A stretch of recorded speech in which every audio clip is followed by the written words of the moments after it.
Bonjour, Rôle Magny Bertrand.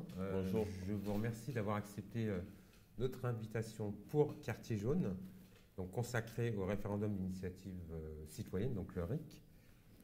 Alors, vous êtes professeur des universités, notamment professeur en sciences politiques à Sciences Po Grenoble. Vous êtes un spécialiste de politique comparée. Vous travaillez notamment sur les institutions politiques et leurs effets.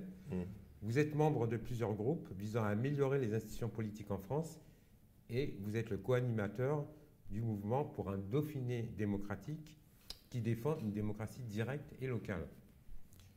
Vous avez publié plusieurs livres et articles, dont Démocratie économique aux éditions Economica 2012. Démocratie libérale. Voilà, Démocratie libérale.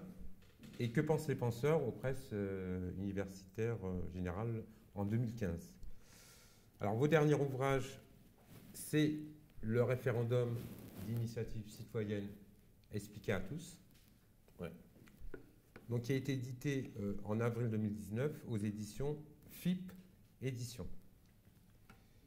Alors, vous savez que le RIC, c'est la revendication première des Gilets jaunes.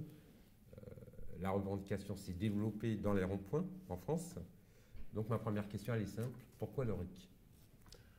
Alors, la question, elle n'est pas qu'est-ce que le RIC. On suppose que tout le monde le sait.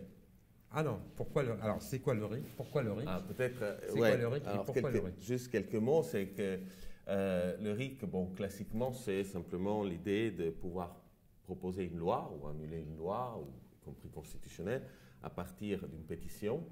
Si la pétition atteint un certain seuil, ça déclenche automatiquement un référendum qui dit oui ou non à la proposition du pétitionnaire. Ça, c'est l'aspect très simple. Après, il peut y avoir d'autres variantes, mais ce qui est important de retenir, c'est qu'aujourd'hui, le droit de proposer une loi est dans les mains de 1000 personnes en France, c'est-à-dire députés, sénateurs, gouvernements. Eux, ils peuvent proposer une loi.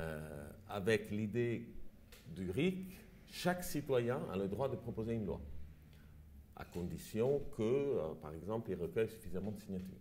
Donc, en fait, c'est une extension d'un droit qui est concentré sur 1000 personnes et qui sera, avec le RIC, généralisé à l'ensemble de la population. Et puis, si je peux me permettre, il y a un deuxième droit qui est le droit de dire oui ou non aux propositions de loi. Aujourd'hui, ce oui ou non, c'est encore moins de 1000 personnes puisque c'est Assemblée nationale, Sénat. Avec le RIC, l'idée c'est que non seulement on a le droit de proposer des lois, mais on peut aussi dire oui ou non à des lois qui sont soit proposées par nous, soit proposées par les députés.